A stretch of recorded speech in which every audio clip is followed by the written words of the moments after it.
Tos laju nggenira nilaraken Kadipaten Pethapralaya nenggih Sang Suryatmaja. Rinira Sang Durta lan Jayarata datanku anyandhet lampahe mambung anggenipun badhe manjing wonten ing pendadaran Sokalima kocap manjing ana ing pandadaran Sokalima sigra budal lumampah kanut wirama.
Ning Hyang Agung mulane bapa wong urip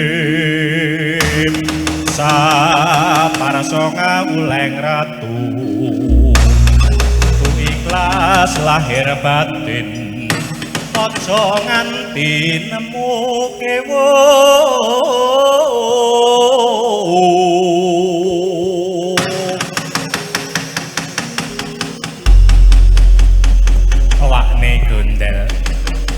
Wis tumapak dina iki pendadaran siswa Sokalima bakal kawiwitan. Iki anak-anakku Kurawa wis padha tak irit mara ana ing pertapan Sokalima kene. Tak sawang saka kene kae uga para Pandhawa wis tumeka kene. Ya adicune. Nur mangke Bapa Nembanduna. Nadan kang putra pun Kuruwati kula nyadhung dawuh. Nadan kang putra pun Kartamarma nyadhung dawuh. Nadan kang putra pun Dursasana kula nyadhung dawuh. Paman kang putra pun Tirtanata kula nyadhung dawuh. Paman Durna, Man. Paman Durna kula nyadhung dawuh, Man. Ayo gek kono. Aku nyadhung dawuh. Liyane tak wakili kabeh. Ya. Gandengnya Pandhawa ki bocahe anteng menengan. Ora kaya wong-wong Kurawa kagancaken. Kok yang cangkem yo ben, Mas. Wis, Kurawa, Pandhawa. Loh. Dina iki kowe padha tak kumpulake ana ing Sokalima kene. supaya kowe kabeh padha ujian. Anggone sak semester iki kowe do kuliah karo aku. Ya. Anggone kowe kabeh ngangsu kawruh karo aku. Ngono? Iya. Senadyan to Kurawa ki ra tau mlebu sekolah. Ning kowe tetep kudu melu ujian. Iki wis aku jauh, Bapak. Senadyan to para Pandhawa ki ra tau melu olahraga. Ning tetep kudu melu melayu. Nanti ada tes berenang juga ya. Iya. Jangan lupa Puntadewa nggawa pelampung. Jangan lupa. Wah, jan kok iki kok ujiane mengerikan gitu. Aneh-aneh wae. Ana otbone apa ora? Ana otbone mengko nganggo kae flying fox. Nganggo flying fox engko sing digantung gulune Durmagati. Wah. Wes ya, aja do kakean gojek-gojek wae. Engko ndak rampung-rampung awake dhewe. Iki.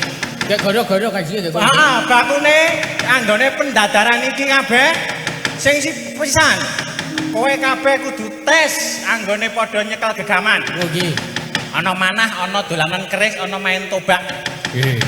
Sabanjure kowe padha diaturi padha jandon. Anggone ngetok apik dayanmu kabeh ki sepira. Nanging pilingku aja nganti ana sing kang ngenani pilingan. Dadi nggon sebelah kene. Karo nggon tengah-tengah kene iki aja dikamplang. Salu. Ngopo nek? Wes kaget diwiwiti wes dataran saka liwane.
Kadya Putula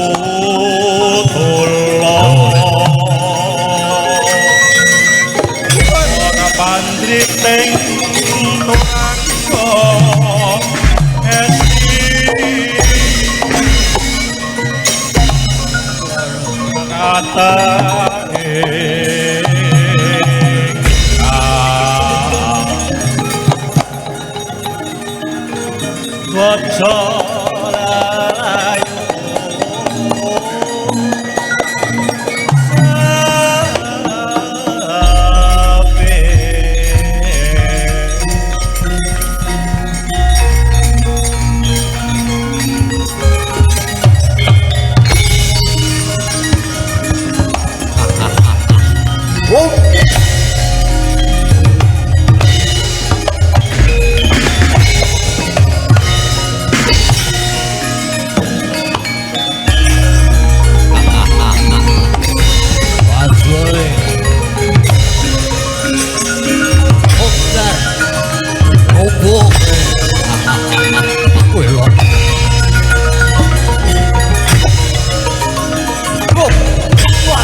sing Prabu Pandhu para Pandhawa wis satriya kang linengkung.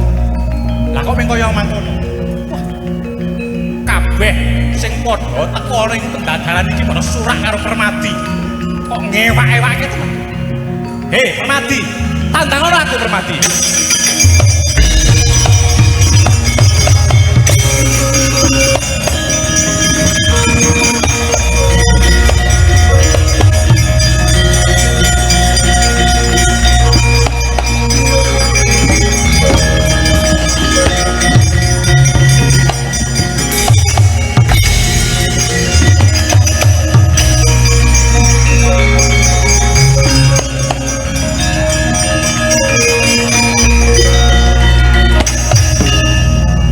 Kowe sapa? Wani manjing ana ing pendadaran saka lima. Aku iki jejering kawulamu. Nanging ora trima rasane atiku. Jarene pendadaran saka lima iki pendadaran dinggo para pangeran-pangeran sing bakal ngreksa kawibawaning negara Ngastina. Lah nek kok mung kaya mangkono, kadigdayane para Pandhawa lan para Kurawa.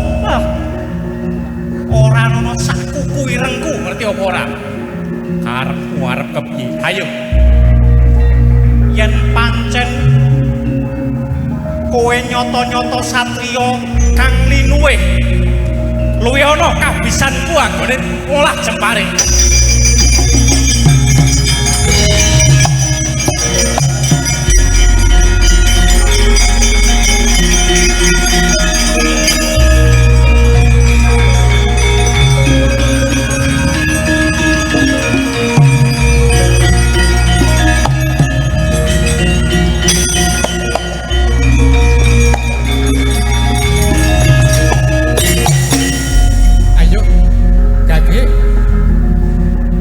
Kadigdayanmu katokno karosanmu tak sawang kaya ngapa nggonmu olah kridaning jembaring Permadi.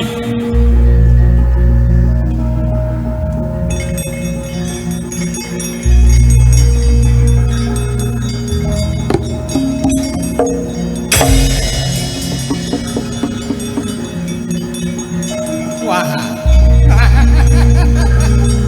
lagi ini mung kaya ngono. Sawangan iki najan aku jejere ming kawula nanging tak kira aku bisa ngembari kepara ngluwi pangumpan dadi kabisanmu. Sawangan Permadi.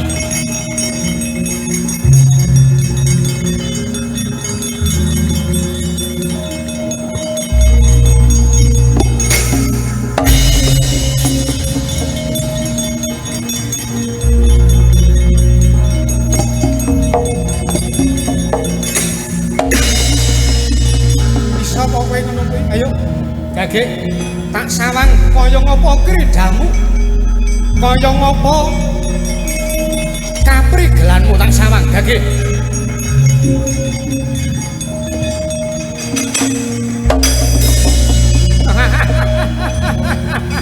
Apik aku bangane kowe.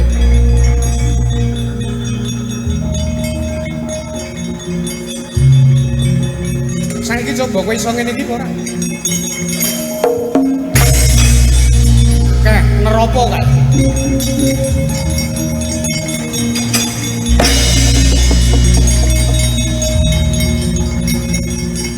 Walah, arat ditutokake perange.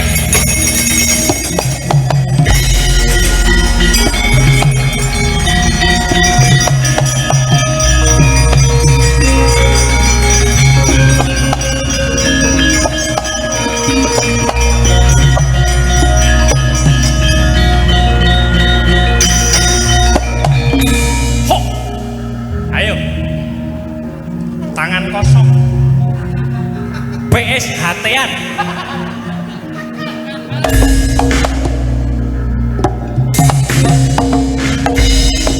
Hop.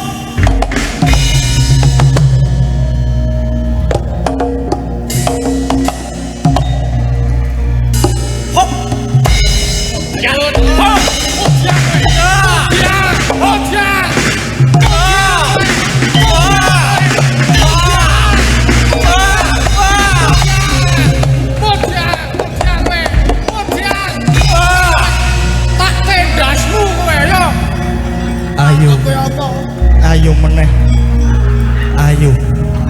Yo meneng kok. Ayo. Ayo. Maju. Jak. Jak.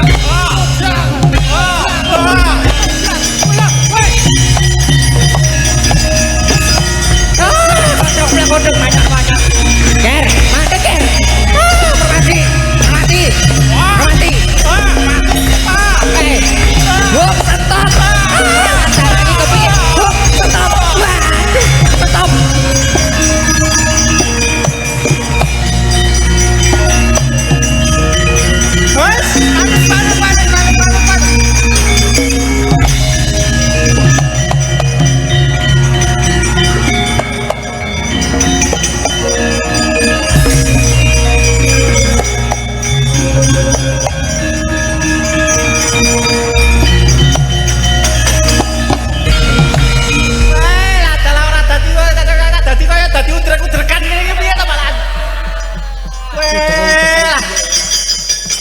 Ono ujian apik-apik ket mau wangun-mangun kok malah dadi rusak kabeh.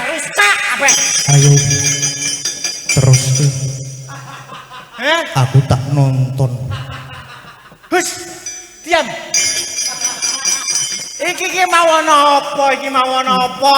Napa Permati? Permati ana apa iki mau Permati? Wonten wayangan niku wonten. Opo ono.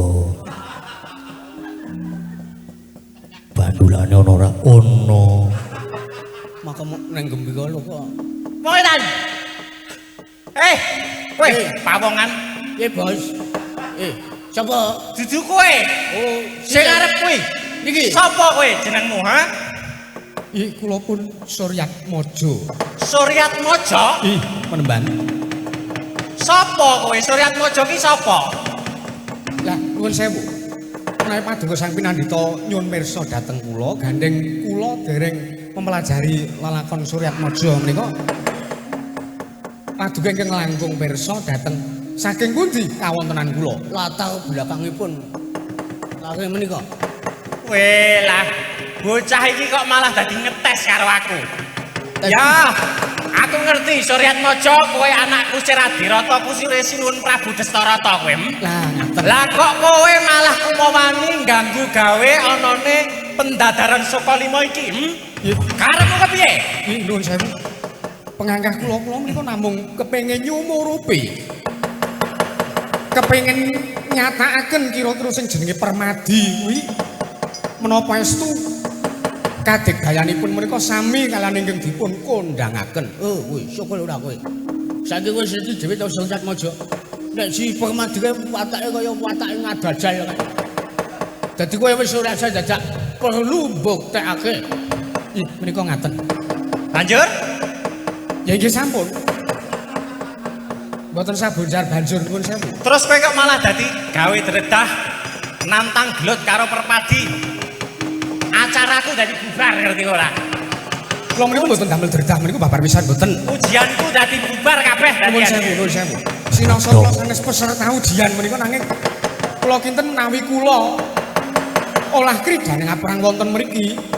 Kula kinten kula saged ngembari kula namung kepengin nuduhaken kados pundi to murid-muridipun Sang Tapa Begawan Durna menika ingkang dipun kondangaken sekti kalintang jayaning perang sinasa dereng rampit anggenipun pendadaran. Menika kula namung kepengin ngondangaken pawarta menika. Oh, latara Surat Mojo. Lah kok lek kebangetan temen kowe. Anggonmu kepengin mbuktekake marang kadegdayane putra-putra siswaku lah kok nganti kowe kumawani gawe dredah lehmu mbuktekke nganti nantang karo para pasarta ujian Kandidat ora kaya ngono kuwi carane. Yen kaya ngono kuwi kowe iki mung bakal kongas bae. Oh alah Suryat Mojo. Ampun dikaya ngapa Suryat Mojo? Kowe kuwi ora sak derajat karo para pangeran-pangeran Ngastina iki. Kowe kuwi ming wong telu saudara saurupan maju kling balelongan. Kowe iki mung kere ya ora. Kowe ora pantes ana kene. Kowe ora pantes ana ning kene. Yen ora gage minggat saka kene, wah kelakon tak cundho maneh.